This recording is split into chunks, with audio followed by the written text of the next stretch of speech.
Next gen நேயர்களுக்கு அனைவருக்கும் வணக்கம். நான் உங்கள் ஸ்ரீஷ்பம் விஜயகுமார்.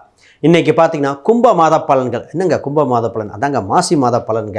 மாசி மாத பலன்கள் மகத்துவமான பலன்கள். ஏன்னா மாசி மகம் வருது, இந்த மாதத்தில் 2 கிரகணம் வருது. அப்போ சார் நல்லதா கெட்டதா நிச்சயமாக பார்ப்போம். நிறைய பேத்துக்குங்க திருமணம் இருக்கா இல்லையா, எட்டா கனியாக இருக்கிறவருக்கு திருமணத்தை பற்றி பேசிடுவோம். பார்ட்னர்ஷிப் நிறைய பிரேக் டவுன் நடந்திருக்கு இல்லையா, அதை பற்றி. கணவன் மனைவியாக இருக்கலாம், தொழிலாக இருக்கலாம். சார் கடன் என்ற ஒரு பிரச்சனைக்கு தத்தளிக்கிறாங்க. குடும்பத்தை டெவலப் பண்ணணும், குழந்தை வகை பார்க்கணும். நிறைய பேருக்கு சினிமா சம்மந்தப்பட்ட ஆர்வம், சோசியல் மீடியா சம்மந்தப்பட்ட நிறைய இது இருக்குது. ஆனால் ஏன் சார் அமையலை, இந்த மாதத்தில் எங்களுக்கு தீர்வு இருக்குமா, இது போன்ற பல கேள்விகள் உங்கள் மனசு இருந்துக்கிட்டே தான் இருக்குங்க. சார் சொத்து சுகம் வாங்கணும். ஒரு மனிதனுக்கு கைப்பிடி நிலமாக இருந்தாலும் தன் சொந்த பேரில் இருக்குங்க. வாடகை வீட்டில் படுற கஷ்டங்கள், இந்த மாமியார் மருமகள் சம்மந்தப்பட்டது இன்றைய காலகட்டத்தில் நவீன காலமயமாக்கப்பட்டிருக்கு. இதுதான் இது. மாசி மாதத்தில் இந்த கிரகண காம்பினேஷனில் என்னென்னா, சூரியன், சுக்கிரன், புதன் கூட ராகு இந்த கிரகம் இருக்குது. அப்போ நிறைய விஷயத்தை அள்ளி கொடுக்க போகிறது மாற்றுக்கருத்தில். ஸோ ஒரு சில விஷயங்கள் தவிர்க்கணும்னு சொல்ல போகிறேன். ஒரு சில ராசிகளுக்கு நிச்சயமாக தவிர்த்துட்டால் தான் பெட்டர். ஏன்னா இந்த நேரத்தில் உங்களுக்கு அள்ளியும் கொடுக்கும், அள்ளியும் எடுத்துகிட்டு போயிடும். அப்போ நிறைய இன்வெஸ்ட்மெண்ட்டில் கவனமாக இருக்க வேண்டிய காலகட்டமாக இருக்குது. அதை பற்றி தெளிவாக பார்க்குறேன்.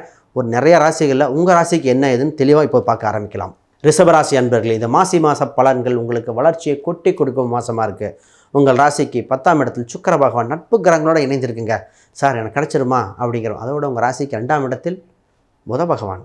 ஃபஸ்ட்டு உங்களுக்கு நடக்கிற நல்ல விஷயம் என்ன சார், திருமணம் சம்பந்தப்பட்ட சுப தகவல்கள். அப்போ திருமணம் சம்பந்தப்பட்ட பேச்சுவார்த்தைகள் திருமணம் நடக்குமா நடக்காதா, தட்டி போயிருமான்னு பல சிந்தனைகள் இருந்தது இல்லையா, திருமண பேச்சுவார்த்தைகள் வருகின்றன. சார் பேச்சுவார்த்தை பேசி வைக்கணும், ஆனால் உறுதி கொடுக்கக்கூடாது. நல்லா திருப்பியும் சொல்கிறேன், பேச்சுவார்த்தைகள் பேசி ஃபைனலைஸ் பண்ணி வைக்கணுமே தவிர உறுதி கொடுத்து நிச்சயம் பண்ணக்கூடாது. ஏன்னா இந்த மாதத்தில் 2 கிரகணங்கள் வருது. சூரிய கிரகணம், சந்திர கிரகணம். சூரிய கிரகணம் எப்போனா February 17 March 3 பார்த்திங்கன்னா சந்திர கிரகணம். இந்த கிரகணத்துக்கு உட்பட்ட நாளில் எந்த முடிவும் எடுத்தாலும் சுபமாக இருக்காது. அப்போ பேச்சுவார்த்தையோடு வெயிட் பண்ணுங்கள். கிரகணங்கள் முடியட்டும். March 3 மேலே அதுவும் உங்களுக்கு மாசி மாதம் இருக்க போகுது. அதுக்கு மேல் அள்ளி கொடுக்குற காலகட்டம். இந்த நேரத்தில் கூட்டு விஷயத்தில் என்ன சார் மிஸ்டேக் நடந்தது, தவற விட்ட வாய்ப்பை திருத்த வாய்ப்புண்டு.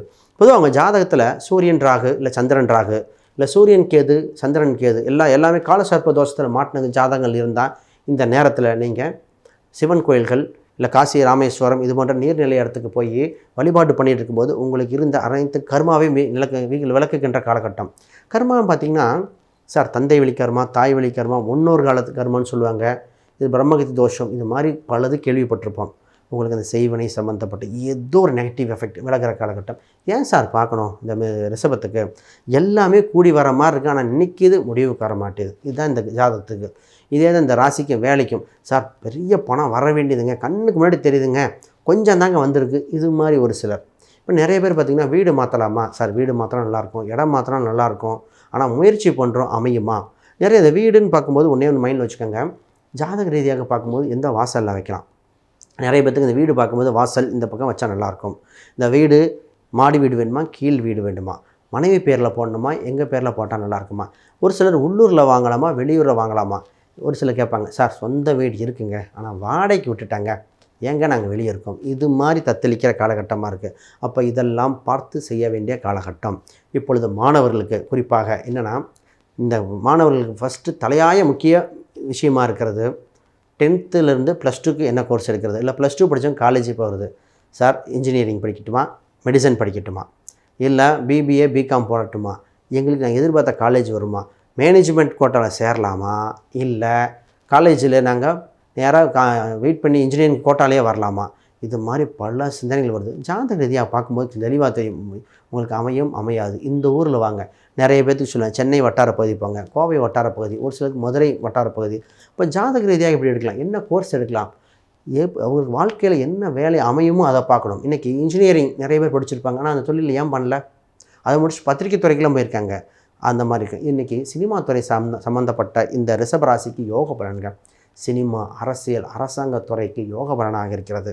இப்போ கவர்மெண்ட் சம்மந்தப்பட்ட எக்ஸாம் திருப்பி எழுதுகிற மாதிரி சூழ்நிலை தான் நிச்சயமாக எழுதுங்க. இப்போ ஒருத்தன் கேள்வி இப்போ கவர்மெண்ட் எக்ஸாம் ஏங்க தட்டி போச்சு, ஏன்னா அடுத்தது March 15 மேலே போட்டிருக்காங்க. அப்போ நான் சொன்னேன் சார் கிரகண மாதம் இந்த எக்ஸாமே மாறி போக போகுதுன்னு சொன்னேன். அது மாதிரி தான் நடந்திருக்கு. அப்போ ரைட். இப்போ கடன் சம்மந்தப்பட்ட அடைக்க ஒரு வாய்ப்பு உண்டு. கடன் வட்டிக்கு வட்டி வாங்கியவங்க, இடத்த வச்சு வாங்கினவங்க, மீட்ரு வேணாம், அடகு வச்ச பொருளை மீட்ட முடியுமா சார், ரொம்ப கஷ்டமாக இருக்குது சார், ஒரு இடம் வாங்கணும், அது அடகு வச்சா தான் முடியும் போல் இருக்குது. அப்போ சொத்து வாங்க விற்க இது மாதிரி இது ரிலேஷன்ஷிப்பில் இருந்த தொந்தரவுகள் விலகிற காலகட்டம் வந்திருக்கு. அதை கொஞ்சம் தெளிவாக கையாண்டால் நல்லாயிருக்கும்.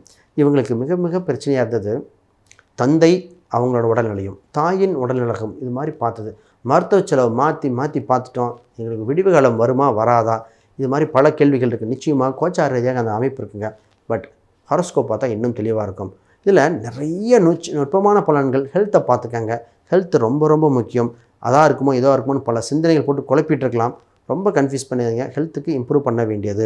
இந்த கிரகண தோஷம் விலகியதுக்கு பின் உங்களுக்கு வாழ்வில் வளர்ச்சி அவ்வளோ அற்புதமாக இருக்கும். இந்த மாசி மாதத்தில் தீயவையெல்லாம் போக்க நல்லவையெல்லாம் படிப்படியாக முன்னேற்ற ஒரு சிறப்பான காலகட்டம்ங்கிறது மாற்று கருத்தே கிடையாது.